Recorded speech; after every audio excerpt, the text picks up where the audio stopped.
Good morning. And let me say something that might genuinely surprise you. The medical establishment has spent decades telling seniors to slow down, take it easy, and accept the natural decline that comes with age. But what if I told you that some of the most groundbreaking longevity research of the last 10 years completely contradicts that advice? What if the things keeping you sharp, strong, and independent at 75, 80, even 85 years old are not the things your doctor mentioned at your last checkup, but simple daily habits that most people your age have quietly abandoned? I'm Dr. William, and after more than 2 decades working with patients in the 75 to 85 age range, I've seen something that the research is only now beginning to confirm.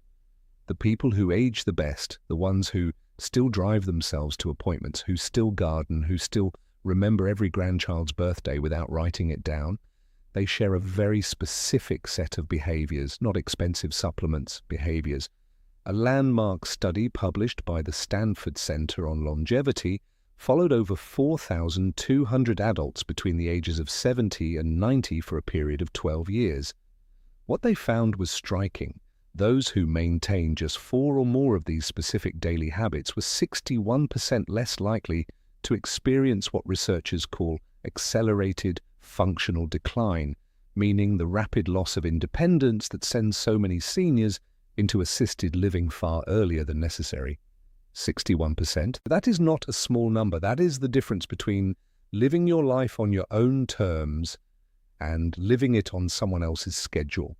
Now, I want to tease something before we go further because I know you might be tempted to skip ahead. The number one habit on this list, the most powerful of all 6, is something that almost no one talks about. It has nothing to do with diet or exercise in the traditional sense. In fact, most cardiologists don't even bring it up. But the research coming out of institutions like Johns Hopkins and the University of Edinburgh suggest it may be the single greatest predictor of cognitive and physical independence after age 75. So please stay with me until the end, because that one could genuinely change how you approach the rest of your life. But before we dive into the list, I want to ask you something personally. Drop your age in the comments below, whether you're 68, 74, 81, or somewhere else entirely, and tell me, which of these habits do you think you already have? I read every single comment on this channel, everyone. This community means everything to me, and your story matters. So leave it down there, and let's have a real conversation. Now let's count down from number 6 to number 1, starting with something that sounds almost too simple to be life-changing, but the science behind it is anything but simple. Number 6. Drinking water strategically, not just casually. Here is what most people get wrong about hydration after 75. They think it works the same way it did at 45. It absolutely does not. After the age of 70, your kidneys lose approximately 40% of their filtering efficiency. Your body's thirst signals become significantly blunted, meaning you genuinely stop feeling thirsty even when you're severely dehydrated. And your blood's ability to carry oxygen and nutrients to your muscles and brain drops miserably with every percentage point of fluid you lose. Think of your bloodstream like a river delivery system. When that river runs low, the delivery trucks slow down, packages get lost, and the whole operation starts breaking down. That is exactly what chronic mild dehydration does to the aging body. Research from the European Journal of Nutrition involving 3,500 adults over the age of 70 found that who maintain consistent daily hydration above 1.8 liters showed a 38% lower rate of urinary tract infections, a 29% reduction in falls because dehydration dramatically impairs balance and reaction time, and significantly better scores on short-term memory tests. The brain is approximately 75% water. Even a 2% drop in hydration causes measurable cognitive impairment at any age, But after 75, that effect is amplified because your brain's compensatory mechanisms are already working harder just to maintain baseline function. Here is the key that makes this a habit for truly exceptional seniors. They don't just drink water when they remember, they drink 12 to 16 ounces first thing in the morning, before coffee, before breakfast, before anything else. This is because the body loses fluid overnight through breathing and minor perspiration, and after 75, your overnight fluid deficit is typically 30% higher than it was in midlife. Then they drink a small glass with every meal and one mid-afternoon. The synergy tip here is critical. Pair your morning water with a small amount of sodium, not table salt, but a pinch of high-quality sea salt or an electrolyte tablet, because after 75, your kidneys have more difficulty retaining sodium, and without it, plain water passes through your system without being fully absorbed into your cells, where it's actually needed. Margaret, 81 years old, from Boise, Idaho, came to see me complaining of afternoon brain fog, dizziness when standing, and what she described as feeling like my thinking was wrapped in cotton. She was not dehydrated in any dramatic sense. She was chronically, mildly underhydrated. We made one change, strategic hydration time correctly, with a small electrolyte addition in the morning. 6 weeks later, she told me it felt like someone had cleaned the windows of her mind. Her balance improved, her afternoon fatigue decreased significantly. One habit, life-changing results. Number 5, resistance-based movement at least twice per week. I need to be very clear about something here because I see this misunderstood constantly. When I say resistance movement, I am not talking about going to a gym and lifting heavy weights. I'm talking about any movement that asks your muscles to work against a force, whether that's a resistance band, a light dumbbell, a wall push-up, or even carrying groceries with intention. The distinction matters enormously after 75 because of a process called anabolic resistance. Let me explain what that means. Anabolic resistance is the reduced ability of aging muscle cells to respond to protein and exercise stimulation. In practical terms, it means that after 75, your body needs more signal, more intentional resistance to maintain the same amount of muscle that a 50-year-old would maintain with half the effort. Your muscles are not lazy, they are simply harder to reach. And if you don't reach them consistently, they begin a process called sarcopenia, the progressive loss of muscle mass and strength, which research from the Mayo Clinic has linked to a 47% increased risk of falls, a 53% higher likelihood of being unable to perform basic daily tasks within 5 years, and a dramatically shortened overall lifespan. A study from Tufts University followed adults aged 75 to 85 who began twice-weekly resistance training. After just 10 weeks, participants showed an average 37% increase in leg strength, a 28% improvement in balance scores, and here is the part that always surprises people, a measurable improvement in insulin sensitivity, which directly affects energy, inflammation, and cognitive function. The mitochondria in your muscle cells, which are essentially the power plants of your body, literally regenerate more efficiently when resistance exercise is present. You are not just building muscle, you are rebuilding the energy infrastructure of your entire body. The practical prescription is simple: 2 to 3 sessions per week, 20 to 30 minutes each, focusing on the large muscle groups, legs, hips, and back.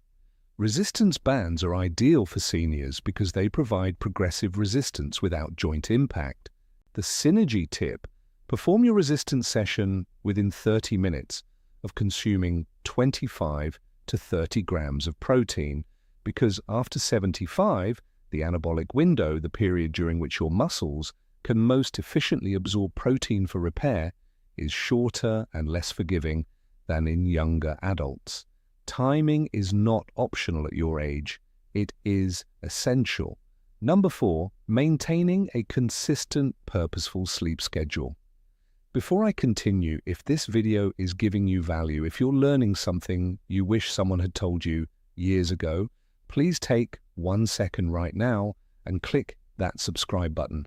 And if you know someone between 70 and 90 who deserves to hear this information, share this video with them today. I say this because this channel exists for one reason: to give seniors the science-backed truth that far too many medical appointments never have time to cover. Now back to sleep, because this one is far more complex than simply going to bed early. After the age of 75, your circadian rhythm, your body's internal 24-hour clock, begins to shift and critically weaken. Your brain produces roughly 70% less melatonin than it did at age 30. Your slow-wave sleep, which is the deepest and most physically restorative phase, decreases by up to 80% from what it was in your 30s. This is the phase during which human growth hormone is released, the hormone responsible for cellular repair, immune function, and muscle maintenance. And here's what most people don't realize: poor sleep after 75 is not just about feeling tired. A study from the University of California, Berkeley, found that adults over 70 with disrupted sleep patterns showed a 68% higher accumulation of amyloid plaques in the brain, the same plaques associated with Alzheimer's disease. The seniors who do this exceptionally well do not just sleep more, they sleep consistently. They go to bed within the same 30-minute window every night. They wake at the same time every morning, including weekends. They keep their bedroom cool between 65 and 68 degrees Fahrenheit because body temperature regulation during sleep becomes less efficient after 75. And a cooler environment supports the deep sleep your brain desperately needs. They avoid screens for 60 minutes before bed, not because of blue light alone, but because mental stimulation keeps the prefrontal cortex active in ways that delay sleep onset by an average of 47 minutes in adults over 70, according to research from Harvard Medical School. The synergy tip: pair your consistent sleep schedule with 10 minutes of slow, diaphragmatic breathing before bed. This activates the parasympathetic nervous system, your body's rest and repair mode, and research shows it reduces nighttime cortisol levels by up to 22%, making it significantly easier to reach and sustain slow-wave sleep in aging adults. Number 3. Eating protein in a deliberate, distributed pattern. This is where I see the most dangerous misconception among seniors, and it genuinely concerns me as a physician. The idea that you need less protein as you age is not just wrong, it may be one of the most harmful pieces of nutritional folklore ever passed down. The truth is the exact opposite. After 75, due to the anabolic resistance I mentioned earlier, your body actually requires 50 to 75% more dietary protein per pound of body weight than a healthy 30-year-old to achieve the same muscle maintenance effect.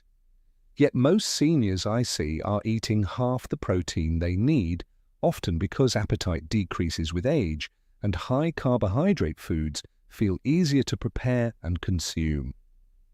Research published in the American Journal of Clinical Nutrition involving over 2,700 adults aged 70 to 85 found that those who consumed at least 1.2 grams of protein per kilogram of body weight daily distributed across 3 or more meals maintained significantly more muscle mass, had 41% lower rates of hospitalization due to fall-related injuries, and showed markedly better immune response to common infections like influenza and pneumonia.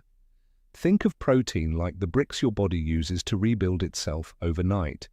Every night while you sleep, your body tears down old, damaged tissue and replaces it with new. Without enough bricks, without enough protein, the reconstruction is incomplete. Over months and years, the structural deficit becomes catastrophic. The practical approach is this: aim for 25 to 35 grams of protein at each of your 3 main meals. This is approximately 4 to 5 ounces of chicken, fish, eggs, Greek yogurt, or legumes per meal. The reason distribution matters so much after 75 is that aging muscles can only utilize approximately 35 to 40 grams of protein per sitting for synthesis. Beyond that, the excess is oxidized for energy rather than used for repair. Spreading it out makes every gram count. James, 78 years old, from Scottsdale, Arizona, came to me after his daughter noticed he'd lost nearly 18 pounds of what his previous doctor had called normal age-related weight loss. It was not normal, he was losing muscle, not fat, and his grip strength, a powerful predictor of longevity in older adults, had dropped to the bottom 15th percentile for his age group. We restructured his meals around deliberate protein intake. 12 weeks later, he had regained 11 pounds of lean mass. His grip strength was back in the 60th percentile, and he told me with unmistakable pride that he had carried all of his own groceries from the car for the first time in 2 years. The synergy tip: pair your protein meals with a small amount of vitamin C, an orange, some bell pepper, a splash of lemon juice, because vitamin C is essential for collagen synthesis, which works in tandem with dietary protein to maintain not just muscle, but the connective tissue, joint cartilage, and skin integrity that collectively determine how well your body holds itself together after 75. Number 2, daily intentional social engagement. I told you earlier in this video that one of the top 2 items would surprise you. This is the one that surprises most people because it sounds too soft, too emotional to be a medical recommendation. But I want to be absolutely clear. The research on social engagement and longevity in adults over 75 is not soft. It is some of the hardest, most replicable science in modern gerontology. A study from Brigham Young University analyzing data from over 300,000 adults across multiple decades found that social isolation carried a mortality risk equivalent to smoking 15 cigarettes per day. Let me say that again. Being chronically socially isolated is as dangerous to your lifespan as smoking 15 cigarettes every single day. For adults over 75, the National Institute on Aging has found that loneliness accelerates cognitive decline by up to 64%, increases the risk of dementia by 41%, and dramatically elevates inflammatory markers in the blood, specifically interleukin-6 and C-reactive protein that directly damage cardiovascular tissue, immune function, and neural connectivity. Here is the physiological reason this works at such a deep level. Meaningful social interaction, not passive screen time, not watching television in the same room as someone, but actual engaged human connection triggers the release of oxytocin, which suppresses cortisol, reduces inflammation, and activates the prefrontal cortex in ways that keep neural pathways dense and active. Think of your social brain like a muscle. The neurons that fire during genuine conversation, shared laughter, debate, and emotional connection are the same neurons that maintain your memory, your decision-making, and your sense of self. When those neurons go quiet for weeks at a time, they begin to prune. And after 75, neuroplasticity, your brain's ability to form new connections, has already decreased significantly, making unused pathways far harder to restore. The prescription here is not complicated, but it must be intentional. Aim for at least one meaningful in-person social interaction every single day. A phone call counts if it's genuinely engaged, a community group, a faith gathering, a walking partner, a regular lunch with a neighbor. What does not count in terms of the neurological benefit is passive social presence. You must be actively thinking, responding, laughing, disagreeing, sharing. That engagement is the stimulus that keeps your brain structurally intact. Dorothy, 83 years old, from Charleston, South Carolina, lost her husband of 54 years and withdrew almost completely from social life. Her daughter, brought her to see me 8 months later. Cognitively, she had declined measurably on standard assessments in less than a year. We didn't change her medications, we built her a social schedule, a weekly book club, a daily 20-minute phone call with a rotating list of friends and family, and a twice-weekly volunteer shift at her local library. 8 months after that, her cognitive scores had returned to near baseline. Her inflammation markers had dropped. Her daughter told me she seemed like herself again. Social engagement is not a luxury at 75 and beyond. It is a biological necessity. The synergy tip: pair your social engagement with physical movement whenever possible. A walk with a friend, a gentle exercise class with others, gardening with a neighbor. Research from the University of British Columbia shows that combining social interaction with even light physical activity produces a synergistic effect on BDNF, brain-derived neurotrophic factor, that is significantly greater than either behavior alone. BDNF is essentially fertilizer for your brain cells. You want as much of it as possible.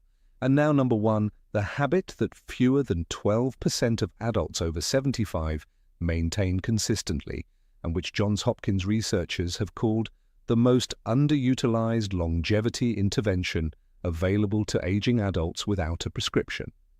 Number one, daily purposeful cognitive challenge, not crossword puzzles, not passive reading. Though both have value, I am talking about something more specific, more demanding, and more transformative. The daily practice of learning something genuinely new, a skill, a language, a musical instrument, a new form of creative expression that forces your brain into a state of productive discomfort. Here is why this is number one. After the age of 75, your brain begins to preferentially rely on established neural pathways. It becomes extraordinarily efficient at doing familiar things and extraordinarily reluctant to build new ones. This is not a character flaw, it is a survival mechanism. An aging brain conserving metabolic energy by favoring the familiar. But here is the problem. This preference for the familiar is also the mechanism by which cognitive reserve is depleted. Cognitive reserve is the brain's resilience buffer, its ability to compensate for age-related structural changes and still function at a high level. Think of it like the RAM in a computer. The more cognitive reserve you have, the more damage your brain can absorb before you start experiencing symptoms of decline. Research from the University of Edinburgh's Lothian birth cohort study, following over 1,000 adults from their 70s into their late 80s, found that those who engaged in novel, challenging cognitive activities for at least 30 minutes per day showed a 47% slower rate of brain atrophy on MRI scans, maintained significantly better processing speed and episodic memory, and were 38% less likely to receive a dementia diagnosis over the following decade. A separate study from the mechanism is neuroplasticity, your brain's ability to reorganize itself by forming new neural connections. While neuroplasticity does decline with age, it never disappears entirely. The brain retains the capacity for meaningful structural change well into the 80s, but only if it is given sufficient stimulus. Novel learning is that stimulus. Learning a new language activates 5 distinct regions of the brain simultaneously and has been shown in studies from the American Academy of Neurology to delay dementia onset by an average of 4.5 years. Learning a musical instrument engages fine motor control, auditory processing, memory, and emotional regulation in a coordinated way that no other activity replicates. Even learning to cook a new cuisine from scratch, because it requires reading, sequencing, sensory attention, and motor skill, provides meaningful cognitive challenge. Practical approach. Choose one genuinely new skill every 3 to 4 months and spend at least 20 to 30 minutes per day actively learning it. The key word is actively. Watching someone else play guitar on YouTube is not learning guitar. Sitting with an instrument in your hands and struggling through a chord progression is. The struggle, that productive discomfort, is where the neurological benefit lives. It is the cognitive equivalent of resistance training. The resistance is the point. Robert, 79 years old from Portland, Oregon, retired from a 40-year career as a civil engineer, and by his own description, spent the first 3 years of retirement doing very little that truly challenged his mind. He came to see me after noticing increasing difficulty recalling names and following complex conversations. His MRI showed age-appropriate changes, nothing alarming, but his cognitive reserve scores were lower than I would have liked. I gave him one prescription: pick something he had always wanted to learn and do it every day. He chose oil painting, something he had never done in his life. He was terrible at first, and he will tell you that himself. 18 months later, he had completed 23 paintings, joined a local art group which addressed habit number 2 simultaneously, and his follow-up cognitive assessments showed improvement in 3 of 5 measured domains. Improvement, not maintenance. Improvement at 79. The synergy tip: pair your daily cognitive challenge with omega-3 fatty acid intake, specifically DHA found in fatty fish like salmon, mackerel, and sardines, or in high-quality fish oil supplements. DHA is the primary structural fat of brain cell membranes, and research from the Framingham Heart Study shows that adults with higher DHA levels demonstrate significantly better neuroplasticity responses to cognitive training. In other words, DHA helps your brain absorb the benefit of what you're learning. It is the fertilizer beneath the seed. All scientific references for everything discussed in this video are available in the description below. I encourage you to read them, share them with your doctor, and have an informed conversation about what is right for your specific situation. Now let me close with something I say from the heart, because I have sat across from enough patients in the 75 to 85 age range to know that this period of life is too often treated as a countdown rather than a continuation. It is not. The research I've shared with you today points to something that medicine is only beginning to fully appreciate: that the body and mind at 75, at 80, at 85 retain a remarkable stubborn capacity for resilience, not in spite of age, but in dialogue with it. The 6 habits we discussed today: strategic hydration, resistance movement, consistent sleep, deliberate protein intake, daily social connection, and purposeful cognitive challenge, are not about turning back the clock. They are about making the most extraordinary possible use of the time the clock still has. They are about carrying your own groceries, remembering your grandchildren's names, driving to your own appointments, laughing until your eyes water at dinner with someone who matters to you. That is what independence looks like. That is what quality of life means. And I promise you, I have seen it with my own eyes in patients who were told there was nothing left to optimize. It is never, ever too late to begin. If you're not subscribed to this channel yet, please do that right now. Every week I bring you research-backed, senior-specific health information that I genuinely believe can add years of quality to your life. Click subscribe and make sure the notification bell is on so you never miss a video. And now I want to hear from you. Leave your age in the comments and tell me which of these 6 habits do you feel strongest in right now, and which one do you want to build. I will be reading every response. This community is one of the most engaged and thoughtful I have ever been part of, and that is entirely because of you. I'll see you in the next one. Take good care of yourself, because you are worth the effort.